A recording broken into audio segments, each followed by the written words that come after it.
Well guys, welcome back to the channel. Now I know it's been quite a long time since I posted my last video.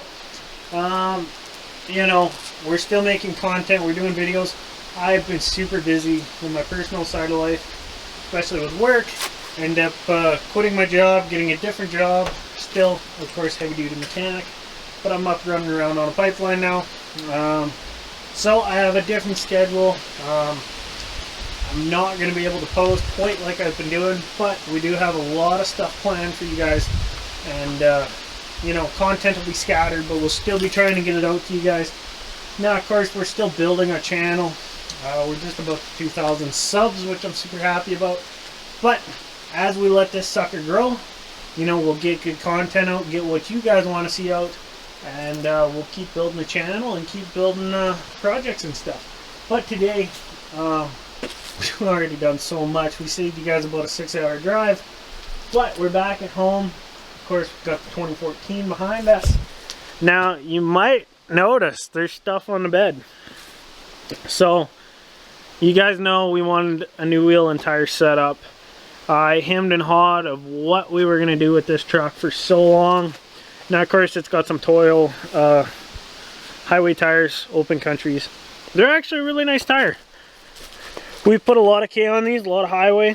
I actually don't mind them, but they have no pattern. They're not aggressive. They're not going to work for winter. They're not going to work for what we're going to do. Now, I looked at doing 17s and staying with the wheels that we have, but we're limited on width on the backs, unless we run a spacer, stuff like that. And, you know, we can't leave it stock. So, this morning, we drove down to Calgary, about 3.5 hour drive.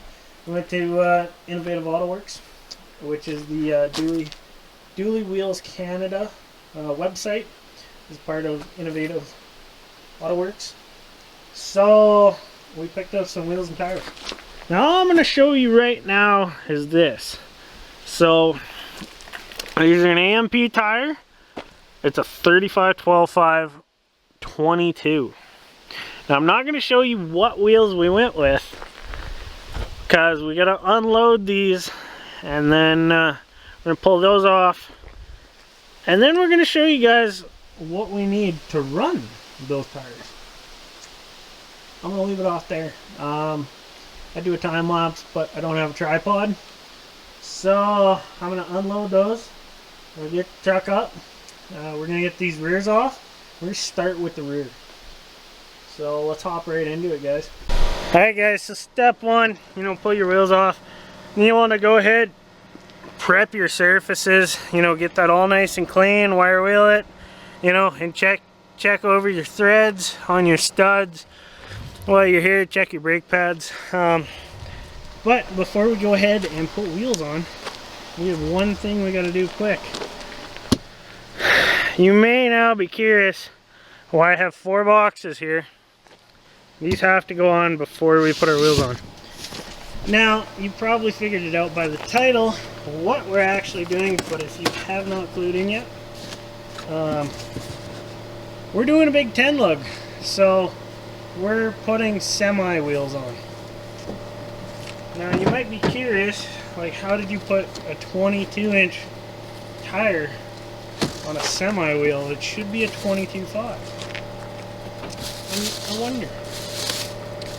But check this out. So these are solid steel. Actually, let me get this out of the box. So these are by Mr. Lugnut. These are available at you know, Innovative Auto Works or Dually Wheels Canada. These, I went for the steel. Now they have billet aluminum or they have steel. I honestly trust the steel a lot more. Now, whenever you're running spacers, adapters, you want the best of the best of the best. Now, don't get me wrong, billets are amazing, and obviously are stronger, they wouldn't be produced, but the steels are cheaper, and in my mind, the steels will last you longer. They're not aluminum, so they're not going to corrode the rust, but you can always, like, resurface these. These will be good forever, for the lifetime of this truck anyways, and they'll probably end up on another truck. Now, another thing, These are standard semi-wheel nuts and lugs, so they're good to go, guys. These will be like a 33 mil or a 1 5/16 socket to tighten these, and we're gonna be torquing them to what I know, which is 425 foot-pounds to 500. Now, the only reason I'm gonna do that is because that is the standard for semis. That's what I know. I'm sure you could go a lot less just with it being, you know, a light duty pickup, but we still want to maintain that same clamping force. So let's do it right. And then the other thing, by doing it and torquing those to that rate, now basically you've made this adapter to the wheel one piece. Because you have normal size, which I believe are M14s, which is your normal stud that these trucks have. So one way or another, these are never going to come loose. So basically, once you put a wheel on, you torque these 10 lug nuts to 4 1/4. This spacer is now just piece of the wheel. So we're going to go ahead, we're going to get this mounted. You want to clean off all the Chinese shipping oil, because of course these do come from China, which is fine. A lot of things are made in China. So we're going to go ahead, we're going to put these on. Now your factory lug nuts, like these flange nuts, they're not going to work. So you got to get a set of the Acorn nuts, also available at that Dually Wheels Canada. So I'm going to go ahead, I'm going to get the spacer on. I'm going to do just one side at a time on the back of this thing, just to be extra cautious. Now of course I do have the jack, plus I have jack stands, so we're being extra safe. Plus we have our wooden chocks up front. Can't wait for you guys to actually see what wheels we went with. Alright guys, sorry about the lighting, but this is, once you guys get this adapter installed, that's kind of what it looks like. So of course you have your standard lug nuts. Of course you have to run these open Acorns. Now you can't run covered on here just because your stud length is too long, of course, but there you go. Make sure these are nice and clean. Make sure your new nuts you oil. Do not oil the threads, but you want to oil between the flange. You got to make sure these spin. Now of course if they're brand new, they'll be good, but just a tad bit. Same as the factory ones. Of course you always want to oil between the flange and the nut itself to get proper torque, but these ones are already good. So we're going to go ahead, we're going to put wheels on this, we're going to get our other side done, and then we're going to jump to the front, get those done. And then of course, once we have this thing completely done, you guys are going to get to see it. It's coming up real short. Now, with these, torque your insides to the standard 150, or in the newer Fords, 165. And you'll want to retorque those after the standard, you know, 50 to 100K. Alright guys, wheels are on. I'm staring at the truck. You know, my expression is how these things look. Torquing them, on the other hand, that's a lot of fucking work. Takes me back to work. I guess you guys want to see it, don't you? What do you think of that?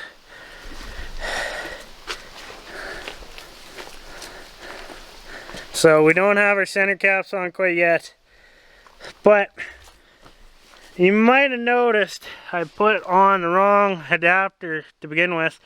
I had one of the fronts on the back, so this is the front ones. These little pedestals are short. One thing you got to do that's kind of annoying is you got to line up your lug nuts. You want the flats kind of flat with the rim, very much like that. So to achieve that, I started torque. I went to 135, and then I set my torque wrench to 165, which is the max on these trucks.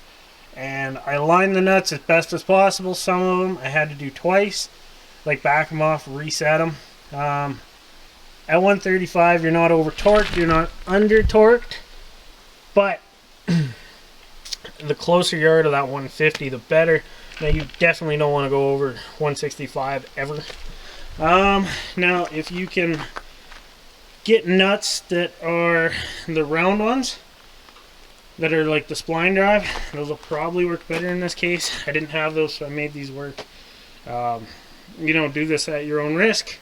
If you don't feel comfortable, go to a tire shop, have them do it. Or you can actually get the wheels notched out for the lug nuts. That is an option. But it was said that it didn't need to happen on these, so we didn't do that.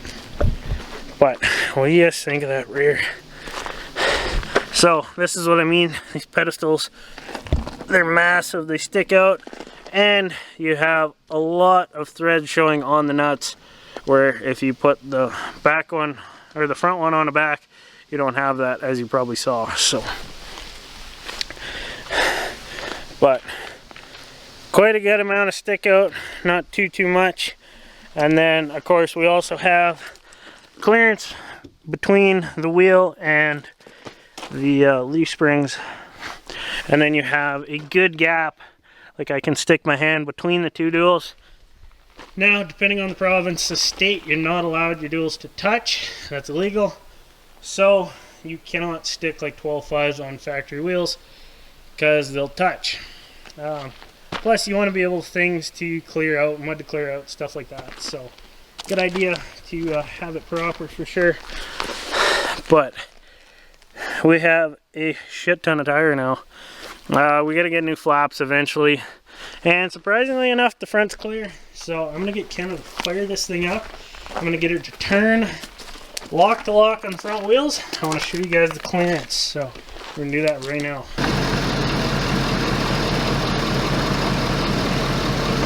So right at full lock, we have a little bit of rubbing on that flap. Just gonna go the other way for us. You got tons of clearance on the front, and okay, just hold it there. We have lots of room on our sway bar, I'm pretty sure. Climb in the front here. Yeah. So there you guys go. If you're curious how well the 22.5s that are milled on the adapters fit with a 35-12.5, they actually fit really well. The fronts, they don't stick out hardly at all. They're pretty flush. Now of course the tires are not square, but check out that rear. Those are absolutely killer. So we don't have hubcaps on it quite yet, so we'll go ahead, we'll throw those on. You guys are gonna love these. What do you guys think of those? American Racing ATX series. Pointed, or spiked I guess. So that's the backs. These are the fronts. Look at that aggression. If that doesn't scream, get out of my way, nothing will. I want to know what you guys think. Go in the comments, leave us a like, definitely subscribe. These were not a cheap setup. We need some propane. But I love that. That looks so good. Now, I hope you guys enjoyed the video. Of course, we will try and get some rollers and stuff. Probably not today, probably not in this video. I got a bunch of shit I gotta get done. But, yeah, there you guys go. We got Big 10 semi-wheels, ATXs, milled 22.5s, running 35, 12.5, 22, AMP, AT, A's I think these are. But that looks so right. Alright guys, I'm signing off. We'll see you next video.